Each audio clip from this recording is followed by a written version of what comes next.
Hello, this is Defenderashi 4 here. Speaking of doing a creepypasta of Pokemon, one by the name of Darkened Gray.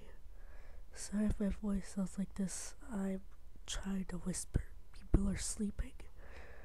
Anyway, let's begin.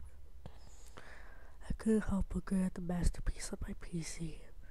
I finally hacked a Pokemon ROM of my own, based off of the black and white series of new characters. It's perfect. I whispered at the title it chose for it. Pokemon Shining Gray. Yes, spelled just like that. All I simply had to do was replay through it to make sure that everyone worked properly before putting it up online.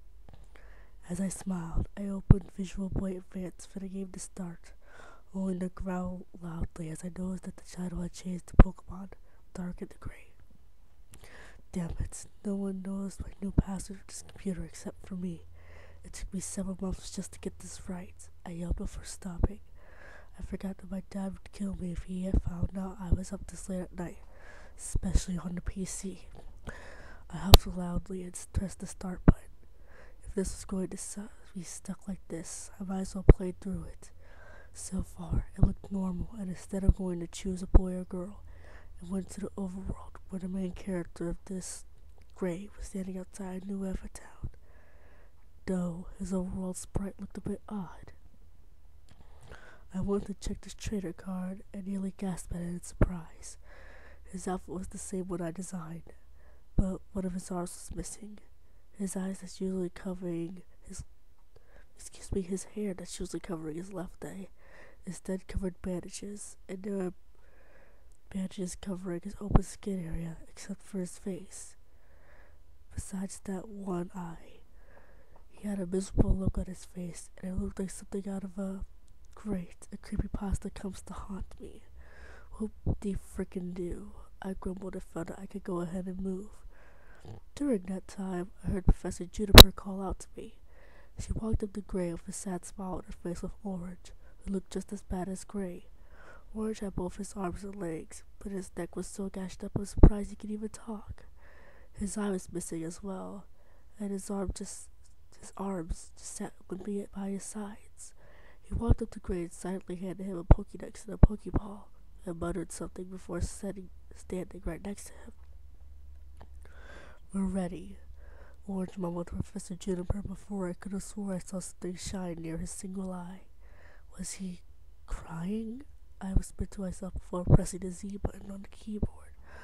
"I'm sorry I have to send you off like this. If they found out, I'm sorry. Have a good journey and stay safe," Professor Juniper said before walking towards New Evertown, or New Evertown, depending on where you are. That's strange. Why would the professor be scared about Orange staying in New Evertown? Anyway, before leaving, I checked the Pokemon I had and saw that there was a Zoroark named Shanzo, a Lollipop named Kenrin, and a Tepig named Teppo. Looks like they kept their names after all, but they looked really worried about something. After I finished checking up on the Pokemon, my character guided Orange to a Cumula town, where things started getting ironically strange. When they got there, the air was tense, and it seemed that the NPCs were glaring at us. "Rawr," was all Gray said for some reason, and he walked at 2 times the speed before Orange to the Pokemon Center. "Rawr?" I start using that word for zombies, or zombie-like things after reading the Pokemon Diamond and Pearl story where Dia tried to revive Kyurem, only to be killed by Platina. I remember using it in Daring the Artist, as well as towards the end of the story. He couldn't be a zombie, could he? When they went to the Pokemon Center, Nurse Joy looked at the two with a sad smile and offered a night to stay there. People still glared at them there, but the shop owners had that exact same smile as Nurse Joy had. I had found out later on if it scared me enough at his. Finally, the clock stood the day 2, and they left Cumula Town, only for a youngster to come up and throw a heavy ball at Gray's head, knocking him down. "Take that, you monster. Don't you dare come back to our town," he yelled before running off to scream. What was that all about? Why did that little boy throw that at Gray? Gray slowly got back up, but there were pixels on his forehead that looked a bit like blood. sorry for using a cliche in here. The same was on the grass as well for some reason. Orange sadly stood in front of him and began wrapping his injury back up that looked to be a small frown on his face. Why did they do this to us? It's because we're blank. Orange started, but for some reason didn't say the word. Why the fuck didn't he? It's not like something really scary and bad. But that's what I was convincing myself of. Finally, they left to the next town, but I saw something that made my blood run cold for a minute. It was a sprite that looked a bit like me with a headset on. All I said were lips as I walked up to them, handing Orange a Pokegear. But my character sprite wasn't supposed to come in until you get to Nimbasa City. I was supposed to be giving them something similar to a Poke Translator after beating the game. What I said made me shake my head, thinking that the game was trying to scare me psychologically. Beware, you two. This very path is darker than it looks. This may seem like a reality, but people will harm you for not being like them, thinking of you as simple monsters. My in-game sprite said before walking off. Monsters? Why did my in-game sprite say that? It continued the same, even after Purple joined them. He had an eye missing as well, but his mouth was stitched up and he walked at a 2 times slower speed than the rest, seeing as how his leg was missing and had to use crutches. Normally, I would crack a joke about using automail, but seeing this just made me feel sad.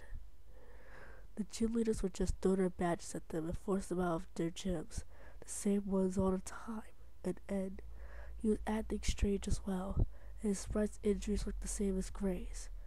When Gray and the two got to Nimbasa City, it was already nighttime in the game, and Ed just came up and took Gray from the party. The two of them got into the Ferris wheel. His talking paddle reminded me of BB from Paper Mario, the Thousand-Year Door.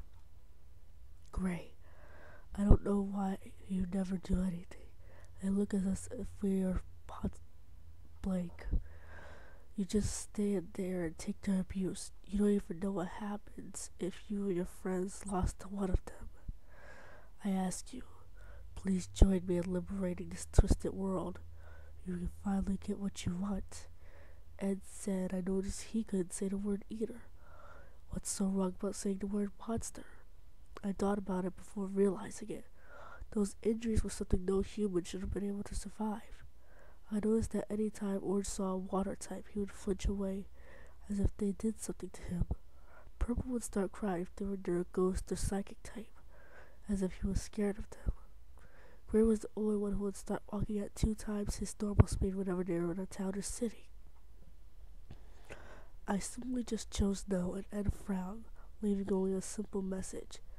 You say that today, but you will come to me eventually. You can't run away from them forever, he said and walked off. My in-game sprite came up as well, but this time my glasses were missing and I had a laptop with me. Be careful. Whatever you do, don't even think of staying overnight at the Pokemon Center at Oblusis City. Don't ask, just say no. I said and ran back towards the houses in Nimbasa City. I was curious, but when I start saying no warnings, I can tell shit is going to hit the flame. I know that from pure experience. One by one, we kept on being the gym leaders with no problem. And heck, even Gray started smiling more often in-game. That inspired me to keep on playing the game. That was before I found out the clock said 4:22 in the morning. Crap, I'm most likely gonna get killed later on. I was staying up playing games with Yojimbo, and even then, I got a bad ending. After being the Oblusive City gym leader, who was just a bit nicer than the other gym leaders, I noticed that it was growing darker in the city. Since it was late anyway, and my chocolate buzzed head wasn't thinking, I went to the Pokemon Center and heard Nurse Joyce and asked Nurse Joy to stay there. She seemed a bit more scared than before, but she allowed the party to stay there and I shrugged, seeing the familiar black screen. Though, why the hell did I just hear a high-pitched squeak and the lights turned on? Purple looked to where Orange was supposed to be, and the two left the Pokemon Center at 2 times their speed. Hell, even Purple was moving a lot faster than he normally would. heart started pumping a lot faster than it normally would as we went to the route that would lead us to Victory Road. It almost screamed if it wasn't from all the creepypasta I've read, including gore. Useless, useless gore. Orange. Orange didn't even look like himself. His hair was darkened with blood and his other eye was crushed in. He had multiple wounds all over his body and his neck was still gushing blood. The townspeople were around him and turned around with grins on their faces. That's one to go. It looks like the other two monsters are here as well. One of them said and ran up to Gray, only to fall when he sidestepped him. What the hell? Just because he was a lot more different than them, they just killed him? He didn't deserve something like that. The only choice was for the two of them was to run or use a flying type to fly to the not even unlocked Pokemon League. Choosing the latter, they used Donald, Gray's swat at the head there. Why? Was all Gray said before a tear fell down his face. The two healed their Pokemon before going to challenge the Elite Four, Gray's team easily beating them without a problem. No matter what, I'll beat this and give you a proper burial later. Orange. Gray seen the mumble and saw the end's castle had come up. A lot of dialogue that was the same as the original black and white series until I had the challenge ended. Just see this battle. I'm surprised you still fight on their side. I saw that they killed your best friend, and yet you stay. What drives you to stay with those very monsters that destroyed your very being? He yelled out after I defeated him. Surprisingly, Gray responded, his voice steadily growing stronger as he spoke. Because Orange wasn't afraid of what they did to him. He slowly but surely conquered his fear of the very Pokemon that caused him to almost die. And I must do the same exact thing. I must conquer my fear for the memory of Orange and my very being.